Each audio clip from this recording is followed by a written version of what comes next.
Dito rin guys yung ating 2024 good as new nating unit, Toyota Vios XLE.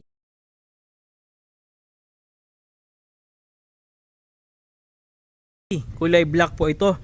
Ayan, pag nasisinagan siya ng araw, ayan guys, makikita nyo parang may mga glitters. Ang ganda ng pagka-black nito. Napakaganda ng unit natin guys, good as new, 2024 year model, and 3,000 pa lang po yung tinakbo niya. So kasa maintain din po ito with maintenance record. Ayan guys, papakita natin. Ito guys yung engine ng ating 2024 Toyota Vios XLE. Ayan guys, napakaganda ng engine. Kitang kita nyo naman, parang brand new pa talaga. Kumikinang pa. Walang visible oil leaks, stable yung idling. In brand new running condition po ito. So naka Motolite po yung battery nito, Motolite Gold. Ito pa yung original, galing pa sa kasa. So sariwang sariwa, in factory condition pa po ito. So swerte kayo dito guys kung ito yung makukuha nyo, dahil napakaganda pa ng overall condition ng sasakyan. Kaya talagang best buy po ito. Meron na siyang kasamang dalawang seat cover, isang leather, isang fabric na seat cover. So dalawang set libre na. Okay, so napakababa lang din guys ang presyo nito. Sa mga gustong bumili ng brand new pero gusto nyo makatipid, ito guys, perfect para sa inyo.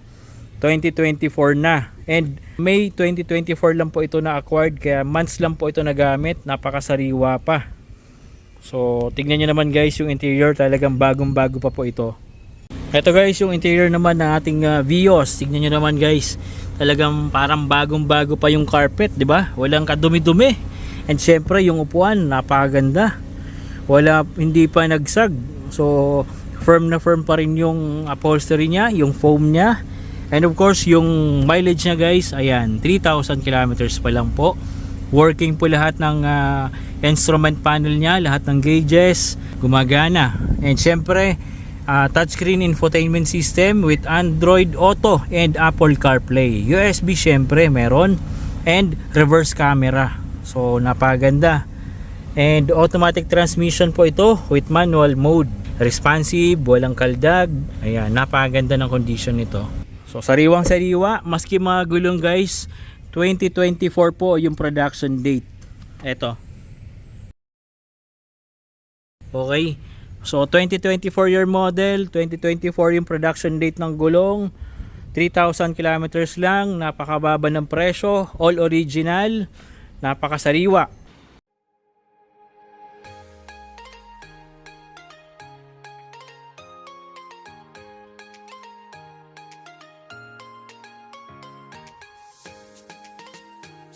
Next unit naman po natin. Sa mga gustong bumili ng bago pero kulang pa ang budget, ito guys, in brand new running condition pa po. 2021 Honda CTS. Reliable and durable sedan. Super fresh in and out. Bagong bago pa po ito. Hindi ka magkakamali kung ito ang bibilihin mo. No issue po ito. Sit and drive ka na lang po dito. First owned LTO verified papers. Magsesecure din po ng PNP HPG clearance. 100% legit. Safe and secured po kayo dito.